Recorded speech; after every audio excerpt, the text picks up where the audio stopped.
안녕하세요. 오늘 이야기는요, 닐 도널드 월시가 신과 나는 이야기 가이드북 감사의 말을 쓰다가 갑자기 딱 멈춘 순간에서 시작해 볼까 합니다. 네. 그 유명한 장면이죠. 네.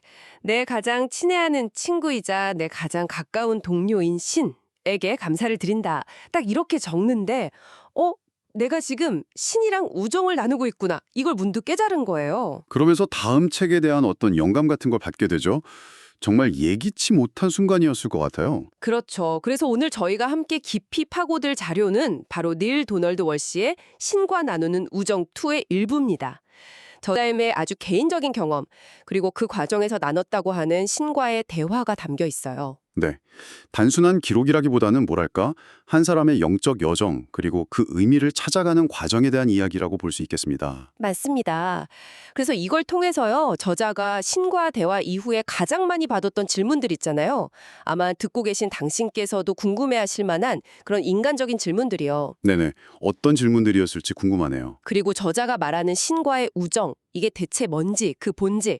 또, 많은 분들이 좀 민감하게 생각하시는 부분이죠. 영성이랑 물질적인 이 관계에 대한 저자의 생각이 어떻게 변해갔는지, 여기까지 한번 깊이 들여다보려고 합니다. 결국 개인적인 영적 체험이 실제 우리 삶과 어떻게 이어지는가, 이걸 탐구해보는 시간이 되겠네요. 네, 맞아요. 그럼 먼저 저자가 독자들한테 제일 많이 받았다는 질문들부터 한번 볼까요? 네.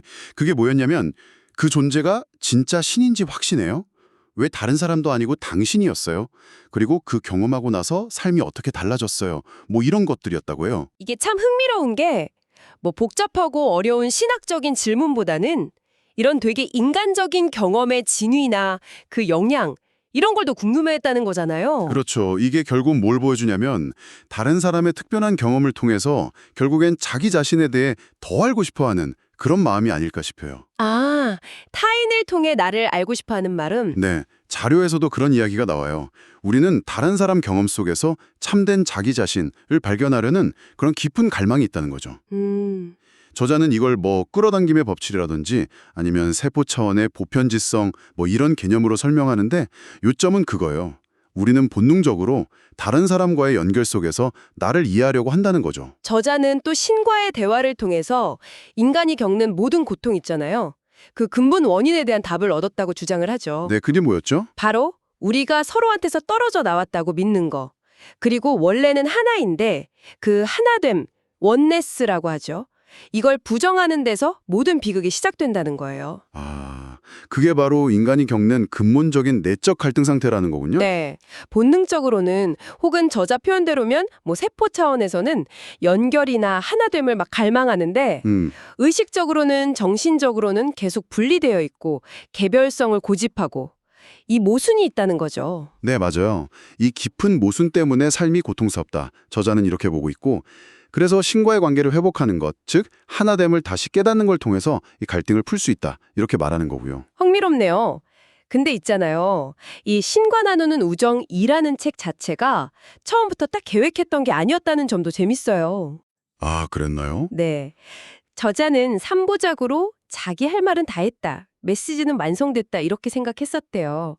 근데 아까 말씀드린 것처럼 1997년 봄에 가이드북 감사의 말 쓰다가 예상치 못한 전환점을 맞이한 거죠. 네. 그 출판사 편집자랑 토화한 이야기는 뭐 잠수 접어두더라도 핵심은 이거죠. 감사의 말을 쓰다가 신은 나의 가장 친애하는 친구이자 가장 가까운 동료다. 이렇게 딱 썼는데 하고 자기가 놀란 거예요. 네. 그 전까지는 신을 그렇게 생각해 본 적이 없었던 거죠. 그렇죠. 근데 글을 쓰면서 그 행위를 통해서 자신의 진짜 감정, 그러니까 신과의 우정을 명확하게 딱 인식하게 된 거죠. 그리고 바로 다음에 이런 문장을 써요. 어느 날엔가 나는 그런 우정을 키워나가고 활용할 방법을 모두에게 자세히 설명할 수 있게 되기를 바란다. 아, 그 문장. 자기도 왜 썼는지 모르는 상태에서요. 그게 결정적이었어요, 정말. 무심코 툭 쓴 것 같은 그 문장이 결국 다음 책, 신과 나누는 우정, 그리고 그 다음 책, 신과 나누는 영적 교감까지 이어지는 어떤 예언, 뭐 씨앗, 그런 게 된 셈이죠. 자기 무의식에 있던 바램이나 사명 같은 게 글을 통해 드러난 걸까요? 충분히 그럴 수 있죠. 이 문장을 쓰고 나서 바로 저자가 온몸에 막 전율이 흐르고 등줄기를 타고 에너지가 쫙 솟구치는 그런 강렬한 신체적 감각을 느꼈대요. 네. 그러면서 동시에 앞으로 두 권의 책을 더 쓰게 될 거라는 걸 그냥 알아버린 거죠. 어떤 계시처럼요. 네, 명확한 알이었다고 표현하더라고요. 이때 저자가 받았다고 하는 신의 메시지가 또 흥미로운데요. 관계가 깊어지는 과정에 대한 이야기였어요. 관계의 심화 과정이요. 네. 마치 사람들 관계가 대화로 시작해서 우정을 쌓고 나중에는 정말 깊은 교감까지 가잖아요. 그렇죠. 신과의 관계도 마찬가지라는 거예요. 대화에서 시작해서 우정으로, 그리고 궁극적으로는 분리가 없는 하나됨, 즉 영적 교감으로 나아간다는 거죠. 아, 단계적인 발전이군요. 그리고 또 중요한 메시지가 있었죠. 신이 무슨 특별한 장소에만 있는 게 아니라 맞아요. 일상의 모든 것을 통해서 끊임없이 우리에게 말을 걸고 있다는 거. 뭐 노래 가사, 영화 대사, 아니면 우연히 본 기사, 친구가 툭 던진 말 한마디. 이런 모든 게 소통의 채널이 될 수 있다는 거죠. 어디에나 열려 있다는 거네요. 네. 그리고 저자 개인에게 주어진 사명에 대한 말도 나오죠. 이것이 네 몫의 과제다. 너희는 분리의 환상을 무너뜨리기로 되어 있다. 분리의 환상을 깨뜨리는 것, 이게 저자에게 주어진 역할이다. 이걸 강조하는 거군요. 그렇습니다.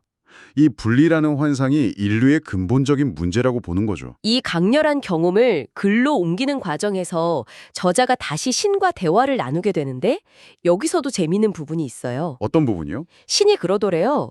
우리가 시적인 영감을 받거나 기쁨이나 사랑을 표현할 때, 뭐 노래하거나 춤출 때, 그럴 때 자신의 존재를 더 강하게 드러낸다고요. 아, 인간의 창조성이나 기쁨의 표현, 이게 신성한 연결의 통로가 된다. 이런 의미로 볼 수 있겠네요? 네. 그리고 신은 자기를 뭐 경배하거나 두려워할 대상으로 보지 말고 그냥 동등한 존재, 친구처럼 여겨달라는 그런 뉘앙스도 풍기고요. 나는 너희를 낮추려고 온 게 아니라 높이려고 왔다. 이런 말도 하고. 맞아요. 그리고 우리 중에는 오직 하나만이 있다. 너희와 나는 하나다. 이런 메시지. 이건 결국 궁극적인 하나됨을 다시 한번 강조하는 거죠. 정말 핵심적인 부분 같아요. 그렇죠. 이 계시랑 사명감에 완전히 압도된 저자가 바로 다른 출판사에 연락해서 다음 두 권 책 계약을 추진해요. 근데 바로 여기서 저자 스스로에게 엄청 날카로운 질문을 던지기 시작합니다. 아, 그 문제군요. 영성이랑 돈. 네, 바로 그 문제죠. 그렇죠. 이게 책 속에서는 신과의 대화 형식을 빌리긴 했지만 가만 보면 사실상 저자 자신의 내면적인 갈등, 또 사회적인 시선에 대한 고민이 그대로 드러나는 부분이에요. 맞아요. 아니, 이렇게 중요한 메시지를 왜 돈 받고 팔지? 신의 이름으로 활동하면서 돈을 버는 게 맞나? 사람들이 영적인 메시지 파는 걸 어떻게 생각할까? 이런 아주 현실적인 질문들이 막 쏟아지는 거죠. 저자의 첫 반응은 약간 자기 방어처럼 보이기도 해요. 네, 뭐 성직자들도 월급 받지 않냐. 그리고 책 팔아서 번 돈으로 비영리 재단 만들어서 좋은 데 쓸 거다. 뭐 이런 식의 논리죠. 하지만 책 속의 신, 혹은 뭐 사회적 통념을 대변하는 목소리라고 할 수 있겠죠. 여기서 멈추질 않아요. 더 파고들죠. 네, 신성한 일 하는 사람은 가난해야지, 검소하게 살아야지, 사치 부리면 안 되지. 이런 뿌리 깊은 고정관념을 딱 건드리는 거예요. 마치 그 돈, 너 자신을 위해서는 쓰면 안 돼. 이렇게 말하는 것처럼 들리기도 하고요. 바로 이 지점에서 저자의 생각이 전환되기 시작하는 것 같아요. 단순히 방어만 하는 게 아니라 돈이나 풍요에 대한 자기 자신의 근본적인 태도를 돌아보는 거죠. 네, 과거의 신과의 대화에서 얻었던 가르침을 다시 떠올리게 됩니다. 돈 자체가 악이 아니다. 돈 역시 신성한 에너지의 일부, 그 전부의 한 표현일 뿐이다. 이런 깨달음이요. 핵심은 돈 그 자체가 아니라 돈에 대한 인간의 왜곡된 관점이나 좀 이중적인 태도, 이게 문제라는 거네요. 맞아요. 예를 들면 연예인이나 스포츠 스타한테는 뭐 엄청난 돈을 주면서 정작 사회의 근간을 이루는 선생님들, 과학자들, 혹은 영적인 지도자들한테는 박봉을 당연하게 여기는 거. 이런 사회적 가치관의 모순을 지적하는 거죠. 책 속의 시는 모든 존재가 풍요를 누리기를 원한다고 말하고요. 그렇죠. 그럼 그 직접적인 질문, 왜 책값을 받느냐? 여기에 대한 저자의 최종적인 입장은 뭔가요? 몇 가지 현실적인 이유도 들긴 하는데요. 예를 들면 인터넷은 정보가 너무 많아서 오히려 유료화가 가치를 부여하는 행위가 될 수 있다거나, 아, 네. 또 현재 상업 시스템 안에서 가치를 교환하는 방식이다. 그리고 책은 뭐 도서관 같은 데서 누구나 볼 수 있다. 이런 부연 설명들이 있긴 해요. 하지만 가장 중요한 통찰은 이거 같아요. 돈을 죄악시하거나 피하면서 돈에 대한 진실, 그러니까 풍요의 본질에 대해서 가르칠 수는 없다는 깨달음. 아, 돈을 피하면서 돈 얘기를 할 순 없다. 그렇죠. 오히려 풍요를 기꺼이 받아들이고 그걸 감사히 여기면서 즐겁게 나누는 모습을 보여주는 것. 이게 훨씬 더 강력하고 진실된 메시지가 될 수 있다는 거죠. 부자치를 경계할 게 아니라 부에 대한 우리의 마음가짐을 바꾸는 게 핵심이라는 겁니다. 아, 그러니까 단순히 돈 버는 걸 정당화하는 걸 넘어서는 거네요. 풍요를 경험하고 나누는 것 자체가 어떤 영적인 실천이 될 수 있다. 이런 관점으로 바뀐 거군요. 정확합니다. 그리고 저자가 아주 중요한 결론에 도달해요. 뭐냐면 책이 성공해서 부를 가져다 주기 전에 이미 자신의 풍요에 대한 내면적인 생각, 태도가 바뀌었다는 사실을 깨닫는 거예요. 아, 먼저 마음이 바뀌었다. 네. 외부적인 성공은 바로 그 내면의 변화가 만들어낸 결과물이라는 거죠. 신이 그냥 준 게 아니라 내 변화된 의식이 현실을 창조했다는 겁니다. 와, 책 속 신의 말을 빌리자면 이거예요. 네가 그것들, 그러니까 돈이나 성공 같은 것들에 대한 네 마음을 바꾸자. 그것들도 너를 위해 바뀐 것이다. 생각이 현실을 창조한다는 말이네요. 이 명성이나 부를 영성과 어떻게 조화시킬까 하는 문제. 이게 저자한테는 정말 큰 고민거리였던 것 같아요. 네. 그래서 뭐 테드 터너나 조지 소로스 같은 부유한 자선 사업가들, 아니면 제시 잭슨이나 교황 같은 종교, 사회 지도자들 예를 들면서 부가 반드시 그들의 가치나 영향력을 깎아내리면 넌 아니다, 뭐 이런 성찰도 보여주고요. 네. 결국 저자는 왜 책값을 받느냐는 그 현실적인 질문에 대해서는 아까 말한 그런 부연 설명들로 자신의 입장을 정리하긴 하죠. 그렇죠. 정보과잉 시대에 유료화는 가치 부여 행위일 수 있고 상업 시스템 안에서의 가치 교환 방식이고 도서관 등을 통해 접근 가능하다, 뭐 이런 설명들이요. 하지만 역시 핵심은 그 내면의 태도 변화에 있었던 거죠. 네, 오늘 저희는 신과 나누는 우정 2의 일부를 통해서 개인적인 영적 체험 이면에 깔린 어떤 인간적인 질문들, 또 연결에 대한 갈망, 그리고 예상치 못한 계기로 시작된 책의 탐색 과정. 그리고 많은 분들이 부딪히는 문제죠. 영성과 물질적 풍요 사이의 긴장. 이걸 해소하는 데 있어서 마음가짐이 얼마나 중요한지 이런 부분들을 깊이 있게 탐구해봤습니다. 는지.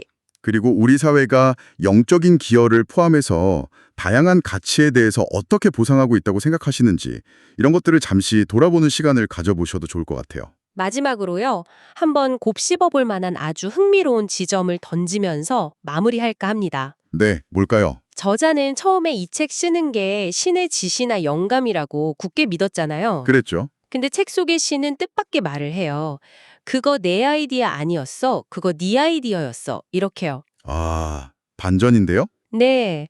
그러면서 바로 그 지점이 신과 우정을 나누는 법에 대한 우리 논의를 시작하기에 딱 적당한 지점이다. 이렇게 덧붙입니다. 와, 이게 당신에게는 어떤 질문을 던져주나요? 당신의 삶에서 일어나는 어떤 창조적인 활동이나 영감 같은 것들, 이게 과연 어디서 비롯된다고 생각하시는지. 그리고 신과의 우정을 가꾸기 시작한다는 것. 이게 진정으로 무엇을 의미하는 걸까? 한번 스스로에게 질문을 던져보시는 건 어떨까요? 네, 이것이 어쩌면 당신만의 더 깊은 탐구를 위한 시작점이 될 수도 있을 겁니다.